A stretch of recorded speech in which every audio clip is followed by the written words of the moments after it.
Hello বন্ধুরা, কেমন আছো তোমরা সবাই? আশা করি অনেক অনেক ভালোই আছো। আর তোমাদের ভালোবাসায় আমিও অনেক ভালো আছি, কারণ তোমরা আমাকে যে পরিমাণে ভালোবাসা দিয়েছ এবং সাপোর্ট দিয়েছ তা আমি কোনোদিন ভুলতে পারবো না। তাই তোমাদেরকে মজা দেওয়ার জন্য আবারও একটি নতুন গল্প নিয়ে হাজির হলাম। গল্পটি শোনার মতো, আশা করি তোমাদের দাঁড়িয়ে যাবে এবং তোমরা হাতের কাজ করতে সবাই হেডফোন নিয়ে বসে যাও। যদি আমার গল্প শুনে মজা পাও তাহলে অবশ্যই আমার চ্যানেলটি সাবস্ক্রাইব করবে। তো চলো বন্ধুরা, আমরা কথা না বাড়িয়ে আসল গল্পে চলে আই। আমার স্বামীর বড় ভাইয়ের বউয়ের কোনো সন্তান ছিল না। তার স্বামীও এই পৃথিবী ছেড়ে চলে গেছিল। সে অনেক দুঃখী মানুষ ছিল। মাঝে মাঝেই জ্ঞান হারিয়ে যেত তার। আমার স্বামী তাকে ডাক্তারের কাছে নিয়ে যেত, আর ডাক্তারের কাছ থেকে ফিরে তার মন অনেক ভালো হয়ে যেত, আর তার হাতে অনেকগুলো ব্যাগও থাকত। একদিন সে জ্ঞান হারিয়ে পড়েছিল। আমি আমার স্বামীকে বলি যে আমিও তোমাদের সাথে ডাক্তারের কাছে যাব। এটা শুনে আমার স্বামীর বড় ভাইয়ের বউয়ের জ্ঞান ফিরে আসে। একদিন সে জ্ঞান হারিয়ে পড়েছিল, আর আমার স্বামী তাকে হাসপাতালে নিয়ে গেছিল। আমিও তাদের সাথে সাথে গিয়েছিলাম। আমি দেখি যে আমার স্বামী তাকে একটা ঘরে নিয়ে যায়, আর তারপরে আমার স্বামী তার বড় ভাইয়ের বউয়ের সাথে। আমার স্বামীর বড় ভাইয়ের বউয়ের আজ আবার জ্ঞান হারিয়ে পড়েছে। আমার স্বামী তাকে নিয়ে গাড়িতে বসিয়ে ডাক্তারের কাছে নিয়ে গেছে। দিদির শরীর মন কোনটাই ভালো নেই। কিছুদিন আগে আমার স্বামীর বড় ভাই এই পৃথিবী ছেড়ে চলে গেছে। তারপর থেকেই দিদি বারবার জ্ঞান হারিয়ে পড়ছে। আমার স্বামীর বড় ভাই আর তার বউয়ের মধ্যে অনেক ভালোবাসা ছিল। তাদেরকে আমি কখনো ঝগড়া করতে দেখিনি। আমার স্বামীর বড় ভাইয়ের হঠাৎ করে হার্টফেল হয়ে যাওয়ার কারণে ওনার মৃত্যু হয়। ওনার মৃত্যুর পরে দিদি 4 দিন ধরে কিছু খায়নি। আমি তাকে অনেক খাওয়ানোর চেষ্টা করেছিলাম, কিন্তু সে পরিষ্কার না বলে দিয়েছিল। অদ্ভুত ব্যাপার এটাই যে সে কারুর হাতে খাবার খায় না, কিন্তু আমার স্বামী যখন তাকে নিজের হাতে খাবার খাওয়ায় তখন সে খেয়ে নেয়। আমি আর আমার স্বামী তার অনেক যত্ন করতাম। একে তো তার কোনো সন্তান ছিল না, আর এখন সে তার স্বামীকেও হারিয়েছে। তার অবস্থা দেখে আমার অনেক খারাপ মনে হতো। আমার স্বামীর বড় ভাই এই পৃথিবী ছেড়ে চলে যাওয়ার পর থেকে সে রোজ জ্ঞান হারিয়ে পড়ত, আর আমার স্বামী তাকে হাসপাতালে নিয়ে যেত। সে আমার কাছে একটা বড় সমস্যা হয়ে উঠেছিল। সে কোনো কাজে হাত দিত না। বাড়ির সব কাজ আমাকে একা করতে হতো। তার উপর আমার 2টা ছোট ছোট সন্তান ছিল, তাদেরকেও আমাকে দেখতে হতো। আমি সারাদিন কাজে ব্যস্ত থাকতাম। আমার স্বামীর বড় ভাইয়ের বউ ভালো ঘরের মেয়ে ছিল। তার বাবার বাড়ির অনেক টাকা পয়সা ছিল, কিন্তু সে একবারও তার বাবার বাড়িতে যায়নি। সে বলে আমি সারা জীবন এখানেই থাকব। দিদির বয়সও কম ছিল, ও চাইলে আবার বিয়ে করতে পারত, কিন্তু ও বলে যে ও সারা জীবন আমার স্বামীর বড় ভাইয়ের বিধবা বউ হয়েই পার করবে। প্রথম প্রথম আমার মনে হতো যে তার এখন মনের অবস্থা ভালো নয়। সময়ের সাথে সাথে সে ঠিক হয়ে যাবে, কিন্তু এখন কয়েক মাস পার হয়ে গেছে, কিন্তু দিদি একই রকম হয়ে গেছে। আজকাল আমার তার হাবভাব একটু অস্বাভাবিক মনে হয়। সে সারাদিন ঘরে বসে থাকত। আমি তার জন্য ঘরে খাবার নিয়ে যেতাম। গ্রামের মহিলারা তার সাথে দেখা করতে এলে সে ঘর থেকে বের হতো না, বলতো সে কারুর সাথে দেখা করতে চায় না। সারাদিন সে ঠিক থাকত, কিন্তু যেই আমার স্বামী বাড়িতে ফিরত সে ঘর থেকে বেরিয়ে আসত, আর আমার স্বামীকে ধরে কাঁদতে শুরু করত। সে কাঁদতে কাঁদতে বলতো, তোমার দাদা কেন আমাকে একা রেখে চলে গেল? আমি এখন সারা জীবন কিভাবে পার করব? আমি ভাবতাম যে ও সারাদিন একটুও কান্নাকাটি করত না, কিন্তু আমার স্বামীকে দেখেই তার কান্না পেয়ে যেত। এটা দেখে আমার অনেক রাগ হতো। তার যদি এতই কষ্ট হয় তাহলে সে আমাকে ধরে কাঁদতে পারত, নিজেকে হালকা করতে পারত, কিন্তু তা না করে সে আমার স্বামীর ফেরার অপেক্ষায় বসে থাকত। আমার স্বামী সারাদিন কাজ করে অনেক ক্লান্ত হয়ে বাড়িতে ফিরত, আর দিদি তাকে একটু বিশ্রামও করতেও দিত না। সে বাড়িতে ফিরতে না ফিরতেই দিদি তার কাছে গিয়ে কাঁদতে শুরু করত, আর তারপর জ্ঞান হারিয়ে পড়ত। আমার স্বামী তাকে নিয়ে ডাক্তারের কাছে নিয়ে যেত, আর ডাক্তারের কাছ থেকে ফিরে এলে দিদি একদম ঠিক হয়ে যেত। সে চুপচাপ নিজের ঘরে চলে যেত। আমি আমার স্বামীকে কোনো কাজ করতে বললে সে পরিষ্কার না বলে দিত, বলতো যে কি আমি এখন অনেক ক্লান্ত, তোমার বোঝা উচিত, এখন সব দায়িত্ব আমার উপরে এসে পড়েছে। আমি চুপ হয়ে যেতাম, কিন্তু তার বৌদি তাকে কিছু বললে সে কখনো না বলতো না। দিদির বয়স কম ছিল, আমার স্বামীরও বেশি বয়স ছিল না। আমার স্বামীর বড় ভাই আমার স্বামীর থেকে 6 বছরের বড় ছিলেন। আমার স্বামীর বড় ভাই বিয়ের পরে আমার শাশুড়ি মা এই পৃথিবী ছেড়ে চলে যান, আর আমার শ্বশুরমশাই আগেই এই পৃথিবী ছেড়ে চলে গিয়েছিলেন। বাড়িতে শুধু 2 ভাই থাকত। আমার স্বামীর বড় ভাইয়ের বউ আমাকে পছন্দ করে বাড়িতে এনেছিল। আমার স্বামীর বড় ভাইয়ের বউ অনেক সুন্দর দেখতে ছিল। আমার স্বামী অনেক হ্যান্ডসাম ছিল। আমি দেখতে সাধারণ ছিলাম। আমার স্বামীর বড় ভাইও সাধারণ দেখতে ছিলেন, কিন্তু অনেক নম্র ভদ্র স্বভাবের ছিলেন। এমনটা কখনো হয়নি যে আমার বড় দিদি তার কাছে কিছু চেয়েছে আর তিনি সেটা দেননি। আমার স্বামী আমার উপর সবসময় রেগে থাকত। বিয়ের প্রথম রাতেও আমার স্বামী আমার উপরে বিরক্ত হয়েছিল, সে কখনো আমার সাথে ভালোভাবে কথা বলত না। আমার 2টা সন্তান ছিল, কিন্তু আমার বড় দিদির কোনো সন্তান ছিল না, তাও আমি কোনোদিন দেখিনি তাকে আমার সন্তানদেরকে আদর করতে। তার নিজের কোনো সন্তান নেই, সে আমার সন্তানদেরকে কোলে নিয়ে নিজের সন্তানের শখ মেটাতে পারত, কিন্তু সে সারাদিন নিজেকে নিয়েই ব্যস্ত থাকত। বাড়ির সব কাজকর্মের দায়িত্ব সে আমার উপর ছেড়ে দিয়েছিল। নিজে কখনো জিমে গিয়ে নিজের শরীরটা বাড়াত, আবার কখনো পার্লারে গিয়ে নিজেকে আরও সুন্দর করে তোলার চেষ্টা করত। আমার স্বামী আমার থেকে দূরে দূরে থাকত। আমি রাতেই সাজার সময় পেতাম, কারণ আমার বড় দিদি সারাদিন আমাকে রান্নাঘরে ব্যস্ত রাখত। কিন্তু আরহান বলতো, রাতে সেজে কি লাভ? আমি যখন বাড়িতে আসি তখন তুমি ঘেমে ঘুমের মধ্যে থাকো। তুমি এমন ভাবে থাকো যে তোমার দিকে তাকাতে ইচ্ছে করে না।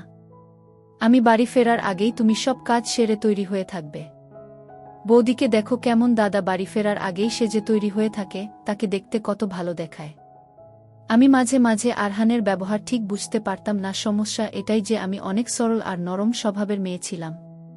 আমি বেশি চালাকি করতে পারতাম না। বিয়ের প্রথম রাতে আমার স্বামী আমাকে বলেছিল যে আমি যেন আমার বড় দিদির কোনো কথা অমান্য না করি, তাই আজও আমি কখনো তার কথা অমান্য করিনি। তার সাথে কোনোদিন ঝগড়া করিনি। আমার শরীরের রং সাদা ছিল, কিন্তু আমার সময় হতো না আরহানের বাড়ি ফেরার আগে সেজে তৈরি হবার।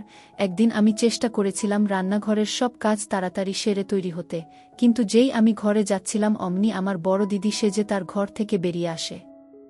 এসে বলে, খুসিজা, তুমি তো আরহানের জন্য স্যালাড বানাওনি। তুমি জানো না ও স্যালাড কত ভালোবাসে? কি রকম বউ তুমি? তোমার স্বামীর পছন্দ অপছন্দের ব্যাপারে তুমি কিছুই জানো না। আমাকে দেখো, জামালের সাথে সাথে আমি আরহানেরও পছন্দের খেয়াল রাখি। আমি রান্নাঘরে গিয়ে স্যালাড বানাতে শুরু করি। যখন আরহান বাড়িতে আসে তখন দিদি গিয়ে হাসতে হাসতে দরজা খুলে তাকে সালাম করে। আরহানও হেসে সালাম করে আর বলে, বৌদি, আজ তোমাকে অনেক সুন্দর দেখাচ্ছে। তুমি তোমার বোনকেও একটু সাজা শিখিয়ে দিও তো। যখনই আমি বাড়িতে ফিরে আসি তখনই সে রান্নাঘরে ব্যস্ত থাকে। তার কাছে গেলেই আদা রসুন আর হলুদের গন্ধ আমার নাকে পায়, আর আমার মনটাই খারাপ হয়ে যায়। দিদি ফিক ফিক করে হাসতে শুরু করে আর বলে, আরহান, তোমার বউ অনেক সুন্দর। সারাদিনেও তার বাড়ির কাজ শেষ হয় না। আমাকে দেখো, তোমার দাদার ফেরার আগেই সব কাজ সেরে কেমন তৈরি হয়ে যায়। কিন্তু দিদি এই হাসি খুশি চেহারা শুধু আরহানকেই দেখাতো। যখন আমার স্বামীর বড় ভাই বাড়িতে ফিরত তখন দিদি আরহানের সাথে গল্প করতে ব্যস্ত থাকত। বাইরে কলিং বেল বাজলে দিদি আমাকে বলতো, উসিজা, যাও, দরজাটা খুলে দাও, তোমার দাদা এসেছে। আমি স্যালাড আর রুটি বানিয়ে রান্নাঘর থেকে বেরিয়ে দরজাটা খুলতাম আর আমার স্বামীর বড় ভাইকে সালাম করতাম। তারপরে আমি নিজের ঘরে চলে যেতাম। যখন গোসল শেষ করে তাড়াতাড়ি নিচে আসতাম তার আগেই দিদি সবাইকে খাবার দিত। মাঝে মাঝে এমনও হতো যে দিদি আর আরহান খেয়ে নিত। আমার স্বামীর বড় ভাই কাজ থেকে ফিরে ফ্রেশ হয়ে যখন খেতে আসত তখন ওরা দুইজনে বসে টিভি দেখত আর দাদার খাবারটা টেবিলে ঢাকা দিয়ে রাখা থাকত। দাদা এইসব ব্যাপারে কিছু মনে করত না, দাদা চুপচাপ বসে খেয়ে নিত। আমি যখন খাবার পরে ফ্রি হতাম তখন দিদি বলতো, এইবার তুমি রান্নাঘরটা সামলাও, আমি অনেক ক্লান্ত হয়ে গেছি। আমি সব বাসনপত্র তুলে সেগুলোকে পরিষ্কার করতে যেতাম আর ভাবতাম যে এর আগেও তো আমি রান্নাঘর সামলেছি, সব রান্নাবান্না আমি করেছি, দিদি তো কিছুই করেনি, সে সারাদিন রূপচর্চায় ব্যস্ত থাকত। বিয়ের 4 মাস পরে আমি মা হতে চলেছিলাম, তখন আরহানও আমার সাথে ভালো ব্যবহার করতে শুরু করেছিল। আমার যখন একটা ছেলে হয় তখন আরহানের সাথে সাথে আমার স্বামীর বড় ভাইও অনেক খুশি হয়েছিলেন। আমার স্বামীর সন্তানের অনেক শখ ছিল, তিনি রোজ কাজ থেকে ফিরে আমার ছেলেকে আদর করতেন, কিন্তু আমার বড় দিদি ঠিক তার উল্টো ছিল। সে কোনোদিন আমার ছেলেকে নেয়নি, সে মুখেই বলতো যে সে সন্তান চায়, কিন্তু তার ভিতরে আমি কখনো মায়ের মমতা দেখতে পাইনি। আমার বড় ছেলের যখন 4 মাস বয়স ছিল তখন আমি আবার মা হতে চলি। আমি ভেবেছিলাম আমার শরীরের অবস্থা দেখে আমার বড় দিদির আমার উপরে দয়া হবে, কিন্তু তার কোনো লক্ষণ দেখলাম না। এত ছোট সন্তানকে ছেড়ে আমাকে রান্নাঘরের সব কাজ একা হাতে করতে হতো। আমি যখন আরহানকে বলতে যাই যে দিদি একদম আমাকে সাহায্য করে না, তখন সে অনেক রেগে যায় আর বলে, তুমি এখন নালিশ করা শুরু করে দাও, যাতে আমাদের সংসার নষ্ট হতে থাকে। বৌদিও তো এই বাড়িতে থাকে, সে কখনো তোমার নামে নালিশ করেছে? করেনি, কারণ সে ঘর গড়তে জানে, তোমার মতন ঘর নষ্ট করে না। খবরদার, যদি তুমি আর কোনোদিন বৌদির নামে নালিশ করেছ তাহলে আমার থেকে খারাপ আর কেউ হবে না। একটু বেশি কাজ করতে বলা হয়েছে বলে তুমি আমার মাথায় চড়ে বসেছ। আরহান আমার কোনো কথাই বুঝতে চায় না। আমি ভাবি দিদি সারাদিন করেটা কি? রান্না বান্না করার সব দায়িত্ব সে আমার উপরে ছেড়ে দিয়েছে, পোশাক পরিষ্কার করা আর ঘর পরিষ্কার করার কাজটা সে করত। তাছাড়া আর কি কাজ ছিল তার? আর কোনো কাজ বাকিও ছিল না। দুইটা ছোট সন্তান নিয়ে রান্না বান্না করতে আমার অনেক সমস্যা হতো। মাঝে মাঝে এমন হতো যে সন্তান আর বাড়ির সব কাজ সামলাতে গিয়ে আমি আরহানকে একদম সময় দিতে পারতাম না। সারাদিন কাজ করে আমি অনেক ক্লান্ত থাকতাম। রাতে বিছানায় শুয়েই আমি ঘুমিয়ে পড়তাম। আরহান আমাকে এই ব্যাপারে আর কিছু বলতো না। সে বলা ছেড়ে দিয়েছিল। আমি ভেবেছিলাম যে সে হয়তো আমার অবস্থাটা বুঝতে পারছে, কিন্তু আসলে ব্যাপারটা একেবারেই তা নয়। 4 মাস আগের কথা। তখন আমার স্বামীর বড় ভাই অনেক চুপচাপ হয়ে গেছিল। তিনি অনেক বেশি গোলডিপ খাচ্ছিলেন। তিনি আগেও গোলডিপ খেতেন, কিন্তু মাঝে মাঝে। এখন আমি ওনাকে সব সময় গোলডিপ খেতে দেখি। আমার স্বামীর বড় ভাইয়ের বউ সেই একই রকম ছিল। সারাদিন নিজের শরীরের খেয়াল রাখত আর সাজ করত। সে অনেক উদাসীন ছিল, শুধু নিজেকেই ভালোবাসত। আমার ছেলেরা যমজ সন্তানের মতন ছিল, একজন অসুস্থ হলে আর একজন অসুস্থ হয়ে পড়ত। একজনের ক্ষুধা পেলে অন্যজনেরও ক্ষুধা পেয়ে যেত। রাতে প্রায়ই আমাকে তাদের জন্য খাবার বানাতে রান্নাঘরে যেতে হতো। আর তখন আমি দেখতাম যে আমার স্বামীর বড় ভাই বসে বসে গোলডিপ খাচ্ছেন। তিনি সারারাত গোলডিপ খেয়ে পার করতেন আর নিজের চিন্তায় মন দিতেন। আমার রান্নাঘরে যাওয়া আসা কোনো কিছুই উনার চোখে পড়ত না। তিনি নিজের মনে কিছু একটা ভাবতে ব্যস্ত থাকতেন। আমি ঘরে গিয়ে দেখি আমার 2টা সন্তান কাঁদছে। আরহানের তাদের কান্নার আওয়াজে ঘুম ভেঙে গেছে আর সে অনেক রেগে গেছে। আমি তাদেরকে খাবার খাওয়াই আর তারা চুপ হয়ে যায়। আমি আরহানকে বলি, কি জামাল ভাই আজকাল অনেক চুপচাপ হয়ে গেছে, গোলডিপ অনেক বেশি খাচ্ছে, উনার কি কিছু হয়েছে? আরহান তখন ঘুমের ঘরে ছিল। সে বলে, অফিসের কোনো টেনশন হবে, ও ঠিক হয়ে যাবে। এই বলে ও পাশ ফিরে শুয়ে পড়ে। সেই কারণটা আমরা আর কেউ জানতে পারলাম না। তার আগেই জামাল ভাই এই পৃথিবী ছেড়ে চলে গেলেন। আর আজকাল আমার বড় দিদি একটা নতুন নাটক শুরু করেছে। যেই আরহান অফিস থেকে বাড়িতে ফিরত, সে ঘর থেকে বেরিয়ে তাকে ধরে কাঁদতে শুরু করত। আর তারপরে জ্ঞান হারিয়ে পড়ত। আরহান তাকে ধরে ডাক্তারের কাছে নিয়ে যেত। একদিন আমি দেখি দিদি একটা ভালো স্যুট পরে সুন্দর করে মেকআপ করে ঘর থেকে বেরিয়ে এসে আরহানকে বলে, কি তোমার দাদা আমাকে এইভাবে দেখতে অনেক পছন্দ করত। সে বলতো আমি যেন সব সময় এইভাবে সেজে থাকি। আরহান বলে, তুমি এখনো এইভাবেই সাজবে? দাদা নেই তো কি হয়েছে, দাদা নিশ্চয়ই উপর থেকে তোমাকে দেখছে। তারপর থেকে সে রোজ সাজতে শুরু করে। সে আজকাল ঘন্টার পর ঘন্টা আরহানের সাথে বসে গল্প করে। আমি আর এইসব দেখতে পারছিলাম না। প্রত্যেক 2-3 দিন পর পরই সে জ্ঞান হারিয়ে পড়ার নাটক করে আর আরহানের সাথে ডাক্তারের কাছে যায়। একদিন আমি দেখি সে যখন ডাক্তারের কাছ থেকে ফেরে তার হাতে শপিং ব্যাগ। আরহান বলে, কি বৌদির মন ভালো করার জন্য আমি তাকে শপিংয়ে নিয়ে গেছিলাম, যাতে তার মনে না হয় যে দাদা নেই, তাই তার শখ মেটানোর জন্য আর কেউ নেই। তারপর একদিন আমি যা দেখি সেটা দেখে আমার ধৈর্যের বাঁধ ভেঙে যায়। একদিন রাতে সন্তানের কান্নার আওয়াজে আমার ঘুম ভেঙে যায়। আমি দেখি আরহান ঘরে নেই। আমি যখন খাবার বানানোর জন্য রান্নাঘরে যাচ্ছিলাম, তখন আমি দিদির ঘর থেকে হাসির শব্দ শুনতে পাই। আমি আস্তে আস্তে দিদির ঘরের দিকে যাই। ঘরের দরজাটা বন্ধ ছিল, কিন্তু জানলাটা খোলা ছিল। আমি জানলা দিয়ে যা দেখলাম সেটা দেখে আমার পায়ের তলা থেকে মাটি সরে গেল। আমি ঘরে এসে কাঁদতে থাকলাম। সন্তানদেরকে খাইয়ে তাদেরকে ঘুম পাড়িয়ে দিলাম। কিছুক্ষণ পরে আরহান হাসতে হাসতে ঘরে আসে। আমাকে দেখে জিজ্ঞেস করে, কি তুমি এখনো জেগে আছো? আমি বলি, কি তুমি কোথায় ছিলে? আরহান বলে, দাদা এই পৃথিবী ছেড়ে চলে যাওয়ার পর থেকে বৌদি অনেক ভেঙে পড়েছে। আমি যখন পানি খেতে গিয়েছিলাম তখন তার ঘর থেকে কান্নার আওয়াজ শুনতে পাচ্ছিলাম। আমি তার ঘরে তাকে সান্ত্বনা দিতে গিয়েছিলাম। আমি তার দিকে তাকিয়ে বলি, কি তোমাদের এখানে বৌদিদের কি ধরে সান্ত্বনা দিতে হয়? আরহান আমার দিকে রেগে তাকায় আর বলে, কি তুমি আমাদের লুকিয়ে লুকিয়ে দেখছিলে? সে আমার বৌদি হয়, আমার দাদার স্ত্রী, আমি তার ছোট ভাইয়ের মতো। আমি তাকে ছোট ভাই হিসেবে সান্ত্বনা দিচ্ছিলাম। তবে তুমি যদি আমাকে এইভাবে সন্দেহ করো, তাহলে একদিন আমি তাকে বিয়ে করে নেব। এটা শুনে তো আমার মাথায় আকাশ ভেঙে পড়ে। আমার বাবার বাড়ি অনেক পয়সাওয়ালা বাড়ি নয়, আর আমার আরও ছোট বোনেরা আছে যাদের বিয়ের বয়স হয়ে গেছে, তারা ভালো সম্বন্ধ আসার অপেক্ষায় আছে। আমি 2টা সন্তান নিয়ে আমার বাবার বাড়িতে গিয়ে উঠতে পারবো না। আমি চুপ করে যাই। আমার বড় দিদি দিনকে দিন আরও খারাপ হয়ে উঠছে। আজকাল তো আরহানের সাথে বাইরে খেতেও চলে যায়। সে আমার উপরে হুকুমও করে। একদিন আমি আর ধৈর্য রাখতে পারি না। আমি দিদির উপরে আওয়াজ করতে শুরু করি আর বলি, আপনার মধ্যে কি কোনো শিক্ষা নেই? সব সময় আরহানের সাথে মিশে থাকেন। আরহান আমার স্বামী, কিন্তু আপনি তাকে রাতে কান্নাকাটি করার নাটক করে ঘরে ডেকে নেন। সেই দিনও আমি দিদির ঘরের জানালা দিয়ে দেখি দিদি আরহানকে ধরে হাসছে আর বলছে, কি তোমাকে আমার ঠিক জামালের মতন মনে হয়? তোমাকে ধরলে মনে হয় আমি জামালকে ধরেছি। প্লিজ আরহান, তুমি আমাকে ছেড়ে যেও না। আরহান বলে, বৌদি, তুমি সবসময় দাদার কথা ভাবো? এইভাবে তো তুমি অসুস্থ হয়ে পড়বে। আমি একজন মেয়ে হয়ে কি করে এসব সহ্য করব? যে ভালোবাসার প্রতি আমার অধিকার সেটা দিদি কান্নাকাটি করে আদায় করে নিচ্ছে। আমার কথা শুনেই দিদি হাসতে শুরু করে আর বলে, তুই যা গিয়ে নিজের চেহারাটা একবার আয়নায় দেখ, তোকে কি আরহানের পাশে মানায়? তোকে ওর পাশে ওর কাজের মেয়ে মনে হয়? আমি বলি, কি তাহলে আপনি কেন আমাকে নিজের স্বামীর ভাইয়ের বউ হিসেবে পছন্দ করে এনেছেন? তার জন্য কোনো সুন্দরী মেয়ে আনতে পারতেন। মানুষ দেখতে যেমনই হোক না কেন, সে কখনো অন্যায় সহ্য করতে পারে না। আমিও পারছিলাম না। আমার এই কথা শুনেও দিদি হাসতে থাকে আর বলে, আমি ইচ্ছা করে তোর মতন সাধারণ মেয়েকে আরহানের বউ করে এনেছি, কারণ আমি জানতাম যে আরহানের তোর মতন মেয়ে পছন্দ নয়, তাই আমি তোকে আরহানের বউ করে এনেছি।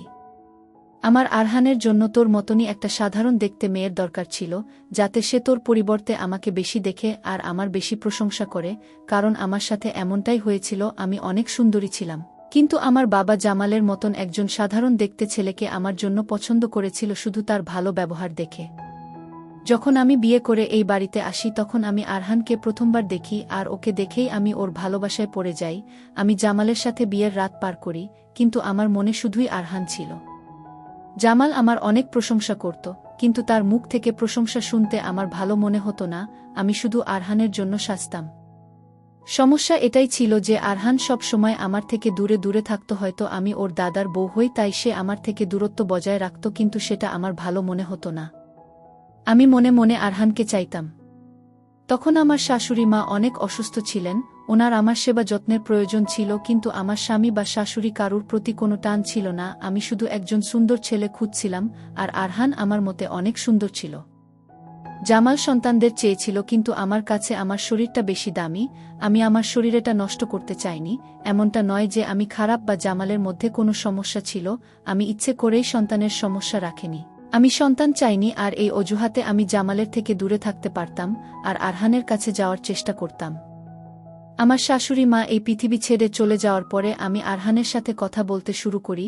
জামালের এটাই মনে হয়েছিল যে আমি হয়তো তার ভাইয়ের খেয়াল রাখছি, ওকে ওর মায়ের অভাব বুঝতে দিচ্ছি না।